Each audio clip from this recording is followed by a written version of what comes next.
नमस्कार मित्रांनो, मी अमर स्पर्धा मित्र चॅनलमध्ये आपलं सर्वांचं स्वागत करतो. मित्रांनो, आज या व्हिडिओमध्ये आपण बघणार आहोत एस-एस-सी बोर्ड म्हणजे 10वीच्या परीक्षेमध्ये हा जो लेटर रायटिंगचा प्रश्न येतो तो प्रश्न कशा पद्धतीने सोडवायचा. तर या व्हिडिओमध्ये आपण बघणार आहोत इन्फॉर्मल लेटर. ओके, हा प्रश्न तुम्हाला 5 गुणांसाठी कंपल्सरी असणार आहे, त्यामुळे हा व्हिडिओ अत्यंत महत्त्वाचा आहे. चला मित्रांनो, वेळ न दवडता आपल्या व्हिडिओला सुरुवात करूया. आता सर्वप्रथम बघूया इन्फॉर्मल लेटरची मार्किंग सिस्टीम काय. ओके, म्हणजे तुम्ही काय लिहिलं तर तुम्हाला किती मार्क मिळतात हे तुम्हाला माहिती असणं आवश्यक आहे. आता बघा, टोटल मार्क आहे तुम्हाला 5 गुणांसाठी हा प्रश्न विचारण्यात येतो. आता बघा, सेंडर्स ॲड्रेस. ओके, जो व्यक्ती पत्र पाठवणार आहे त्याचा पत्ता लिहिला आणि डेट लिहिली तर त्याचा तुम्हाला अर्धा मार्क मिळतो. सॅल्युटेशन म्हणजेच काय, तर dear mother, dear friend, dear Rahul, हो की नाही, डिअर मॉम. ज्या व्यक्तीला तुम्ही पत्र लिहित आहात ते व्यवस्थितपणे लिहिलं तर त्यासाठी तुम्हाला अर्धा मार्क मिळतो. आपण सविस्तरपणे बघणार आहोत उदाहरणासहित कशा पद्धतीने. सर्वप्रथम फक्त मार्किंग सिस्टीम एवढं लक्षात घ्या. मेन बॉडी म्हणजे पत्र लिहिण्याचा जो ढाचा असतो, जे पॅरेग्राफ लिहितात तुम्ही, या पॅरेग्राफसाठी तुम्हाला मित्रांनो आहेत 2.5 मार्क. ओके, क्लोजिंग शेवटीला लिहिताना तुम्ही your loving friend, your faithfully, हे की नाही, युअर सिन्सिअरसली किंवा युअर अफेक्शनेटली, तर हे व्यवस्थितपणे लिहिलं तर त्यासाठी तुम्हाला अर्धा मार्क. आणि तुमचं पूर्ण पत्रामध्ये ग्रामर बरोबर आहे की नाही यासाठी तुम्हाला 1 मार्क असतो. ओके, आता बघा फॉर्मॅट काय, म्हणजे कशा पद्धतीने फॉर्मॅट असलं पाहिजे. बघा, ॲड्रेस ऑफ द सेंडर, जो व्यक्ती पत्र लिहित आहे त्याचा इथे पत्ता लिहायचा. ओके, जो व्यक्ती पत्र लिहित आहे त्याचा पत्ता तुम्हाला येथे लिहायचा आहे. नंतर तुम्हाला टाकायची डेट कशा पद्धतीने लिहायची ते सुद्धा सांगणार आहे मी. पत्ता कसा लिहायचा ते सुद्धा सांगणार आहे. नंतर आहे बघा सॅल्युटेशन. येथे डिअर इथे लिहू शकता name of a person, dear mom, dear Rahul, dear Ravi etcetera. Okay, नंतर आहे body of the letter. Body of the letter म्हणजेच काय, तर ते पॅरेग्राफ. तर किती पॅरेग्राफमध्ये पत्र लिहायचे तुम्हाला, तर 3 पॅरेग्राफमध्ये पत्र लिहायचं. तर पॅरेग्राफ फर्स्टमध्ये काय लिहायचं, तर ask for the wellbeing of a person. तुम्ही ज्या व्यक्तीला पत्र पाठवत आहात तो व्यक्ती कसा आहे किंवा तुम्ही कसे आहात त्याच्या वेलबिंगबद्दल लिहायचं पहिल्या पॅरेग्राफमध्ये. दुसऱ्या याच्यामध्ये काय, the main reason to write the letter. पत्र लिहिण्याचं रिझन काय, उद्देश काय, कारण काय, हे तुम्हाला दुसऱ्या पॅरेग्राफमध्ये लिहायचं. पॅरेग्राफ थर्डमध्ये काय लिहायचं, तर कन्क्लुजन, शेवट करायचं आणि तो तुमचा जो पत्र आहे त्याचा एंड करायचा. ओके, नंतर शेवटीला युअर्स लव्हिंगली आणि नेम ऑफ अ सेंडर, जो व्यक्ती पत्र पाठवते त्याचं नाव लिहायचं, त्याला अर्धा मार्क. ओके, आता बघूया पत्ता कसा लिहायचा. आता बऱ्याच विद्यार्थ्यांच्या मनामध्ये प्रश्न असतात, पत्ता राईट साईडला लिहायचा की लेफ्ट साईडला लिहायचा. तर मित्रांनो, पत्ता लिहायचा लेफ्ट साईडला. ओके, तुमचं जे पेज आहे तर लेफ्ट साईडला. पत्ता किती ओळीचा असला पाहिजे हा सुद्धा प्रश्न असतो. तर पत्ता फक्त 4 ओळीचा असला पाहिजे. जास्त लांब लचक पत्ता लिहायचा नाही, फक्त 4 ओळीचा लिहायचा. पेपरमध्ये जर तुम्हाला पत्ता दिलेला असेल तर तो जशाला तसा लिहा. ओके, जशाला तसा लिहायचा, तुमचा मनाचा पत्ता लिहायचा नाही. म्हणून प्रश्न व्यवस्थित 1 वेळा 2 वेळा, कमीत कमी 2 वेळा प्रश्न वाचा. बरेच जण बघतच नाहीत की आणि पत्ता दिलेला आहे, मग नंतर लिहिल्यानंतर लक्षात येतं अरे त्यांनी तर पत्ता दिलाय. ओके, बघा, राहुल मोरे व्यक्तीचं नाव आहे, आर कॅपिटल घ्यायचं. आडनावाचं त्याचं पहिलं आहे लेटर ते सुद्धा कॅपिटल घ्यायचं. नंतर द्यायचं घराचा क्रमांक लिहायचा. नंतर तुम्ही कुठल्या नगरात लिहिता, विकास कॉलनी हे नगराचं लिहा. नंतर मित्रांनो, तुम्ही जिथे राहता तिथून कुठला ना कुठला तरी कोणता रोड जात असतो, मग रोडचं नाव घ्या. गंगाखेड रोड कुठे आहे, तर वेस्टला तुम्ही राहता, गंगाखेड रोडच्या वेस्टला. मग टाकायचं जिल्ह्याचं नाव टाकत असताना पहिलं लेटर कॅपिटलमध्ये.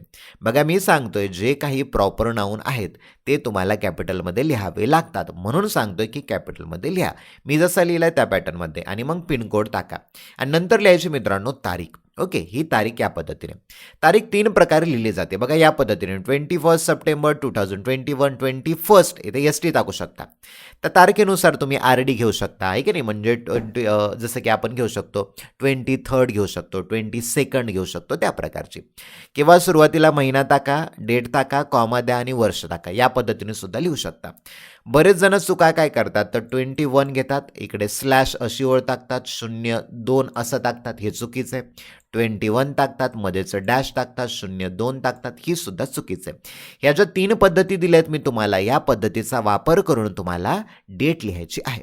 ओके, आता बघा, पत्र लिहित असताना महत्त्वाचं काय, तर write in easy and simple English, सरळ सोप्या पद्धतीमध्ये लिहायचं आहे. अवॉइड डिफिकल्ट वर्ड्स, जर तुम्हाला वाटत असेल की अवघड अवघड शब्द वापरल्याने इम्प्रेशन वाढते का काय, तसं काहीही नसतं. ओके, पुढे बघा, यूज अ शॉर्ट सेंटेन्सेस, एखाद्याला वाटलं मला लांब लांब सेंटेन्सेस जमत नाही, तू छोटे छोटे लिही ना. ओके, पुढे बघा, do not use very formal language. Okay, म्हणजे खूपच फॉर्मलमध्ये जायचं नाही. ओके, त्या पद्धतीचे.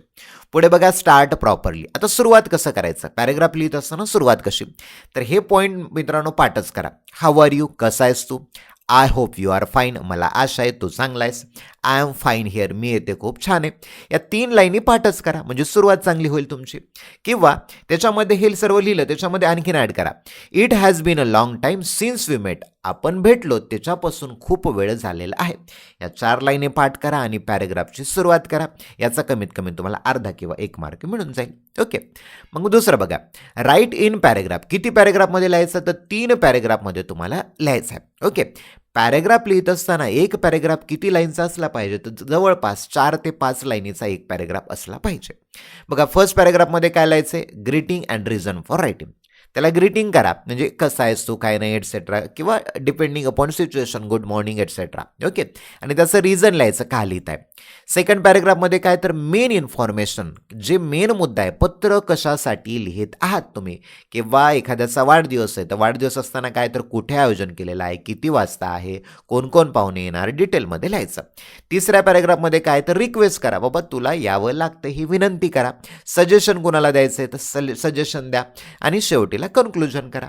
Okay, use a proper closing, आता क्लोजिंग शेवट कसं करायचा. ओके, म्हणजे शेवट लिहित असताना वेटिंग फॉर युअर रिप्लाय, एखाद्याला आमंत्रित करत आहात, मग तिथे लिहू शकता, मी तुझ्या रिप्लायचा वाट बघत आहे. रिप्लाय सून, लवकरच तू रिप्लाय दे. आणि शेवटचं महत्त्वाचं वाक्य, give my regards to your parents, तुझ्या आईवडिलांना, तुझ्या पालकांना माझा नमस्कार. हे 3 वाक्य मित्रांनो कंपल्सरी आहे. जसं की तुम्हाला सांगितलं, how are you, I am fine here, त्यांनी जशी सुरुवात करायची तशीच या वाक्यांनी तुम्हाला पत्राचा एंड करायचा, शेवट करायचा. ओके, आणि मग शेवटीला तुम्ही लिहू शकता युअर्स लव्हिंग फ्रेंड, आणि तुमचं जे नाव आहे ते तुम्ही इथे नाव लिहू शकता. ओके, आता मित्रांनो बघा, बोर्डच्या परीक्षेमध्ये 2025ला जो प्रश्न विचारला तो सेम प्रश्न आपण या व्हिडिओच्या मध्ये बघणार आहोत.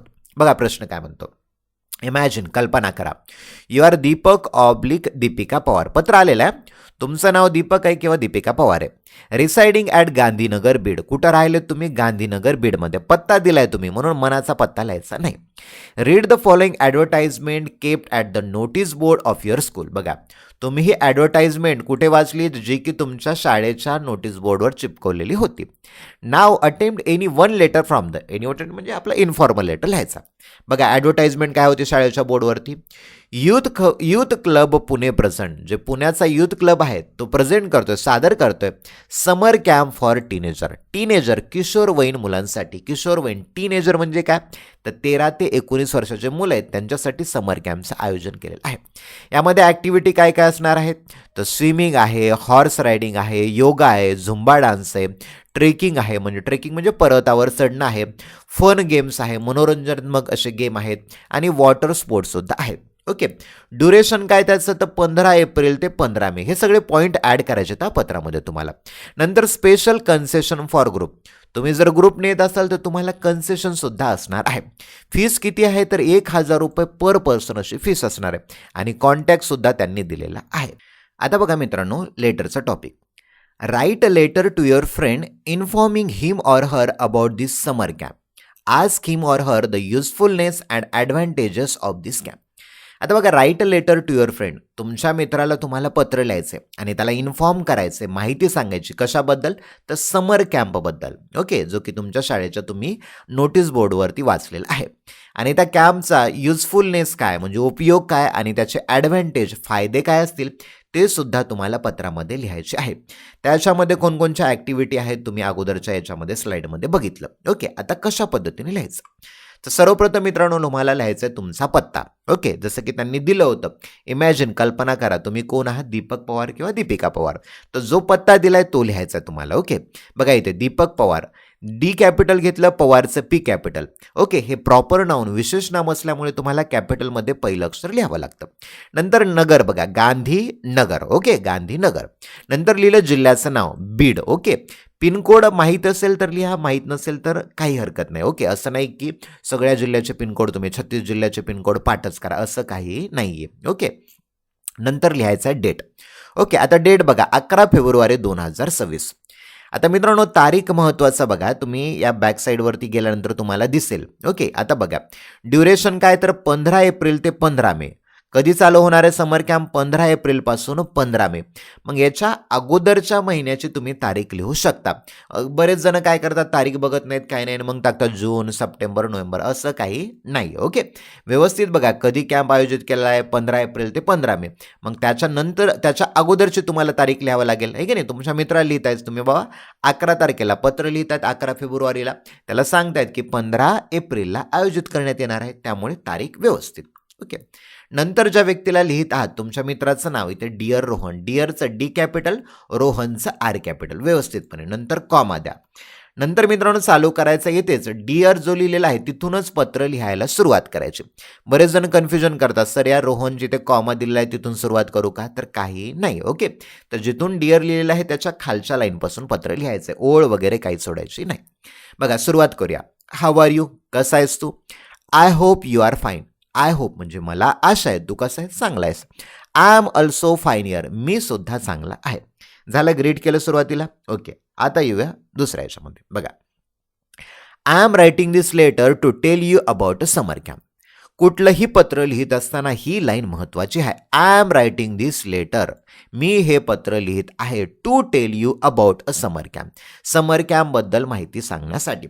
आता मित्रांनो लग्नाचं आमंत्रित करायचं तर लिहू शकता I am writing this letter to invite you for marriage function, आहे की नाही, लग्नाच्या कार्यक्रमासाठी आमंत्रित करत आहे. तर हे सेम आहे, हे पाठच करा. I am writing this letter to tell you about a summer camp.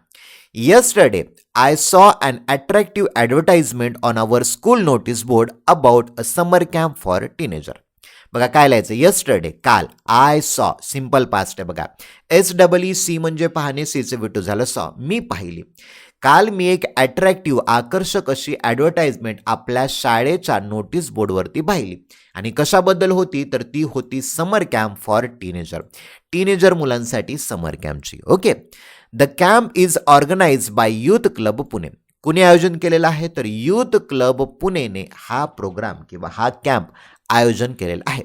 मित्रांनो ही बघा सिंपल प्रेझेंटचं पॅसिव्ह वॉइसच्या स्ट्रक्चरमध्ये झालेलं आहे. सिंपल प्रेझेंटचा फॉर्म्युला येतो S plus V one plus object. Simple प्रेझेंटचा पॅसिव्हचा फॉर्म्युला येतो ऑब्जेक्ट, म्हणून ऑब्जेक्ट झाला the camp, object plus am is are plus V three, नंतर by, object plus am is are plus V three plus by, हा सिंपल प्रेझेंटचा पॅसिव्ह वॉइसचा फॉर्म्युला. मग यामध्ये वाक्य आहे the camp is organized by youth club Pune. कोणी आयोजित केलेला आहे? यूथ क्लब पुणेने. It is from 15 April to 15 मे. कधीपासून आहे? 15 एप्रिलपासून ते 15 मे पर्यंत हा कॅम्प असणार आहे. ओके, पुढे बघा. Many good activities are there. दुसरा पॅरेग्राफ चालू झाला आहे मित्रांनो. Many good activities are there. तिथे खूप साऱ्या चांगल्या ॲक्टिव्हिटीज आहेत. दीज आर, दीज म्हणजे अनेकसाठी. मग कोणकोणच्या ॲक्टिव्हिटीज आहेत? These are swimming, horse riding, yoga, zumba dance, trekking and fun games. Okay, trekking म्हणजे पर्वतावर चढणं, ही सुद्धा ॲक्टिव्हिटी आहे. Water sports are also included. Included म्हणजे समाविष्ट असणे. त्या गेममध्ये म्हणजे स्विमिंग आहे, हॉर्स रायडिंग आहे, योगा आहे, झुंबा डान्स आहे, ट्रेकिंग आहे, फन गेम्स आहे, याच्यासोबत वॉटर स्पोर्ट्ससुद्धा आहेत, पाण्यामध्ये खेळायचे गेम्ससुद्धा आहेत. The fees is only 1000 rupees per person. Fees किती आहे तर 1000 रुपये पर पर्सन आहे. There is a special concession for groups. ग्रुपसाठी काय कन्सेशन असणार आहे, सवलत असणार आहे किंवा सूट असणार आहे. दुसरा पॅराग्राफ बघा. आय थिंक, मला वाटतं, दिस कॅम्प इज व्हेरी युजफुल. मला असं वाटतं की हा कॅम्प कसा आहे, खूप युजफुल आहे. It will keep us active and healthy. Simple फ्युचरची रचना बघा. जर आपण तो कॅम्प आयोजित केला तर तो आपल्याला ॲक्टिव्ह ठेवेल म्हणजे सक्रिय ठेवेल आणि हेल्दी तंदुरुस्त ठेवेल. We can learn new things. आणि आपण नवनवीन गोष्टी काय करू शकतो, शिकू शकतो. कॅनचा वापर केला. मित्रांनो पत्र लिहित असताना मॉडल ऑक्झिलरी वापरू शकता. कॅन वापरा, कुड वापरा, शुड वापरा, मस्ट वापरा, मे वापरा, या प्रकारचं. कॅनचा फॉर्म्युला येतो subject plus can plus V one. आणि कॅन म्हणतो एखादी क्रिया तुम्ही करू शकता, तुमची ॲबिलिटी सांगायची असेल. मग we can learn new things, आपण नवनवीन गोष्टी शिकू शकतो. We can also make new friends. आपण नवनवीन मित्रसुद्धा बनवू शकतो. It will help us enjoy our holidays in a good way. आणि ते आपल्याला आपल्या हॉलिडेज म्हणजे सुट्ट्या चांगल्या पद्धतीने एन्जॉय करायला मदत करणार आहे. ओके, पुढे बघा.